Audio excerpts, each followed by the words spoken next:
Hello, everyone. Welcome to the Skull Session Recruiting Podcast, brought to you by BuckeyeHuddle.com. I am Mark Givler. Tony Girdman here with me today, making his semi-regular appearance, we'll call it. First day of Ohio State's one-day camps just wrapped up here, the June 5th edition here, and we'll be over here 4 times next week, and I think 3 times the week after that. So you're going to be getting a lot of camp updates from us the next couple weeks. But yeah, first camp in the books. Really good group. Tony, you spent some time with the quarterbacks this morning. They had a couple of guys Ohio State fans might want to hear about. Who'd you watch? Yeah, watched 2027 commit Brady Edmonds throw for most of the day. And so did Ryan Day. That was the other thing. Ryan Day was there watching a lot and pulling him aside at times and working and talking to him about footwork and things like that. The one thing I noticed were a lot of the receivers trying to catch his passes weren't accustomed to having the ball come at them like that. And there were a lot of drops for him, but certainly looks like your prototype quarterback and threw the ball well today, and we'll be back on Monday as well, I believe. He can drop back and rip it. That's what he does. That's what he does best. He can really rip it. Anyone else kind of catch your eye? They're in a weird situation right now with quarterback recruiting. They don't have a 26. I think they're trying to work something out with the 26. But if not, it may be 2 27s that you start looking at. Well, Derek Baker was here, who's transferred from St. Thomas Aquinas to Milton in Georgia. I was really impressed with him. He's, I don't know, maybe 6'2", 6'3", but a compact guy, and threw the ball really well and was accurate. And I was, walked away. I didn't know who he was, but after watching him, then I went back and read some of the stuff that Berm was writing about and you've written about. And it's like that's that guy. That's who that was, and he was impressive. He had a good day. I was interested to see if he would be pulled aside at some point. But I didn't see that happen yet. Right. Yeah, that's kind of a weird. They're in an interesting situation right now where it's like, okay, is it going to be 2 27s? Is it going to be, or are they going to be able to come up with a 26 that they feel comfortable with? So there's still some irons in the fire there at quarterback, still some things that are going to have to work themselves out. Brady Evans and his family here for about a week, so this kid's here. He's here more than us. Yeah, well, and that's the ideal thing, right? For the quarterback, when it was Tavian St. Clair, he's in state, so he could just show up whenever. Yeah.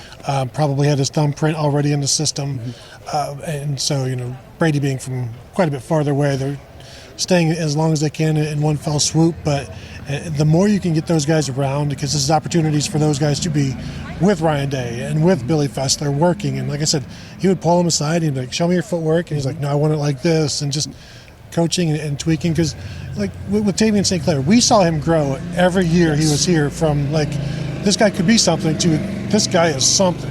Over the 3 or 4 years that we saw him here, you saw him here, I saw him here. Yeah, he's that's the cool progression thing, is the guys who come here 2, 3, 4 years in a row that you kind of just see, they've added this to their game, or they've made this change physically, or whatever it might be. I thought the headlining group today, and there's a really good, maybe half a dozen to 8 guys at the top, but I thought the best group today, the defensive line was really good. I don't know, you were watching a lot of the quarterbacks. Yeah. Did you get a look at Jaylen Brewster, the defensive tackle from Texas? I heard so. I wanted to, but I missed the show, and then I came over to watch one-on-ones, and he never showed up. And he had gone into the woody, never to be seen again. No, Jaylen Brewster, guys, number 1 ranked 2027 defensive tackle in the country out of Texas. Unbelievable today. You could not build a better defensive tackle prospect. You just couldn't. Explosive, strong. Looks like he's already pushing 300 pounds, but it's good weight. It's unbelievable. I was talking to Berm. We were sitting there who does he remind us of? And that's what I was going to ask you. Berm said Marvin Wilson. I said, yeah, that feels about right to me.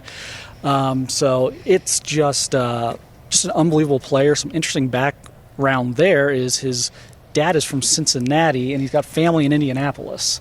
So while I'm by no means going to sit here and say, they're in great shape with Jaylen Brewster already, there are some things there that would give some optimism that they're going to be a fixture in this recruitment over the next year or two as this thing becomes a national just slugfest. He sounds like a good Midwestern kid.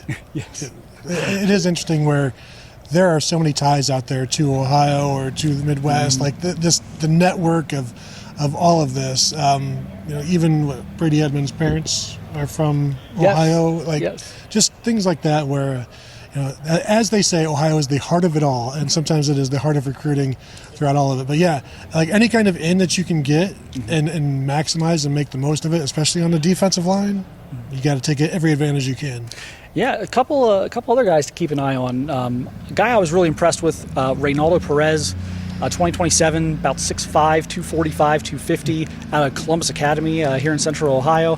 Had a really good day, worked inside, worked outside. Is he an end? Is he a tackle? We'll figure that out here over the next year. He's still a young guy, but he's got the big frame and everything else and just great motor. Took a lot of reps in one-on-ones, highly competitive, and got a lot of length to him. And again, I thought that was a really good performance from him. And wouldn't it be nice to have a 4-star defensive lineman right here in Columbus in 27, so you're not always fighting these battles in Florida and Texas? I'm just trying to think who was the last 4-star Columbus guy. I mean, Will Smith was Jr. was a 3-star. Jonathan Cooper was a 4. Yeah, he was even a 5, I think, on one side. Yeah, he was. Back in the day of Scout, maybe. Yeah, it'd be Zach Harrison. It'd be Zach Harrison, I think. So, So. But what about tackle? I'm not. That's a good. I'm stumped. Yeah, I don't know. Where was the dude who went to Michigan, Kenneth Grant? He was Indiana. Indiana. Okay, that's right. Yeah. It's been a while. It's been a minute. So this would be nice. He is rated a 4-star early, I think, in the composite rankings that I've seen. He's got some pretty solid offers already, and so Ohio State's going to be keeping a close eye on Onel Perez. First-generation American, family is from Venezuela. Oh, wow. So quite a success story.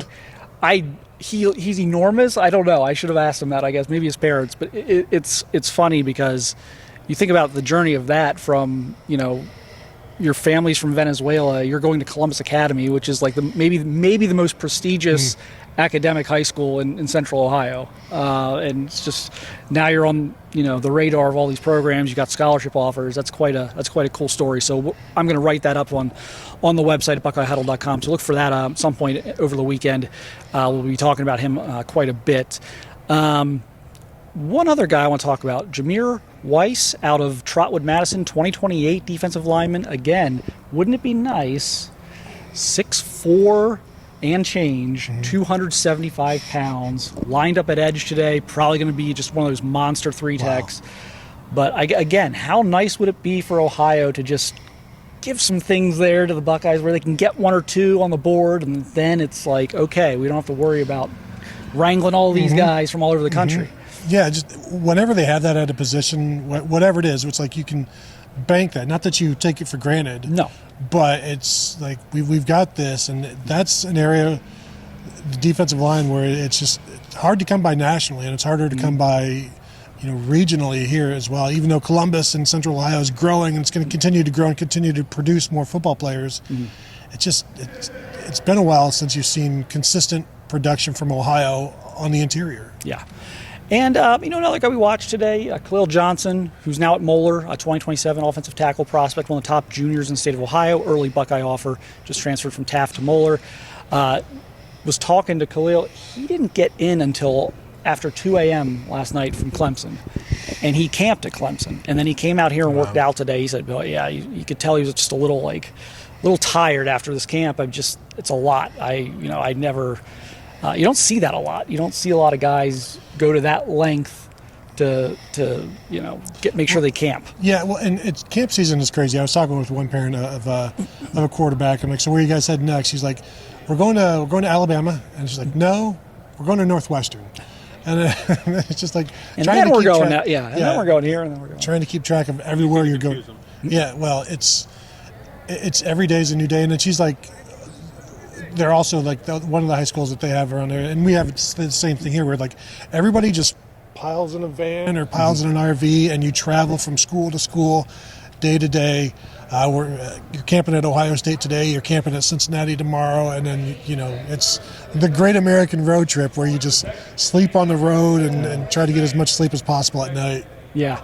And, Khalil made mention of maybe getting back to another camp later this month. I don't know what else I don't think he's got a ton else going on right now, but, I'll have a write-up on him as well. Building a good relationship with Tyler Bowen. Said, the comment he gave me today was he treats me like I'm his own son, so that's off to a good start. And 2027 Ohio class is producing some dudes, so that's also good news. It was good to watch Tyler Bowen in action, up close and personal. Didn't get to do a ton of that in the spring, Yeah. So it's just interesting to watch him. And as all of those one-on-ones are going around, you've got Larry Johnson, you got Tyler Bowen, like the line of scrimmage staff all getting into it as well, which was entertaining. Yep. So again, we'll have I think we have 4 days in a row next week. Yep. And yes. And then like 3 days in a row the week after that. So we're going to have a lot of these. So stay tuned. I'll have write-ups on the website at BuckeyeHuddle.com. Jeremy Birmingham's going to have notebooks and write-ups on BuckeyeHuddle.com. Official visitors this weekend. Favor a key, local running back. Is this going to be the weekend? Well, stay tuned. There's also a few other guys. Drew Evers, offensive lineman out of Texas, is coming up. I know everyone wants to hear their offensive line stuff as we talk to some of the campers leaving. But as far as this weekend, it's maybe not as big as some of the other weekends, but those are the weekends that sometimes produce a surprise. Yeah, expect a little bit of action. It's kind of like those weeks of college football where it's like, there's no marquee game, and then it's the craziest week ever where Yes. just stuff happens. So So there's always stuff going on. Yep. So stay locked in here at BuckeyeHuddle.com. We're going to have wall-to-wall coverage of that weekend, and then again continued coverage of camps the next couple weeks. Really excited having Jeremy Birmingham on staff now. Kind of a 1-2 punch with him on recruiting, and we'll get him on one of these here soon. I promise. We're just working out some details. I promise we will address it. We're not trying to. We're not hiding him. We're not. I'm not trying to pull a fast one. Mm-hmm. He's on the website. He's been writing all sorts of great stuff there. Please join us at BuckeyeHuddle.com. But we are ironing out what needs to be ironed out behind the scenes to get him on some of our regular programming. So promise, when we have something to announce on that, I will let it be known. But appreciate everyone watching and listening. And again, check with us soon. We're going to have a lot of content here on the YouTube channel as well here the next couple weeks.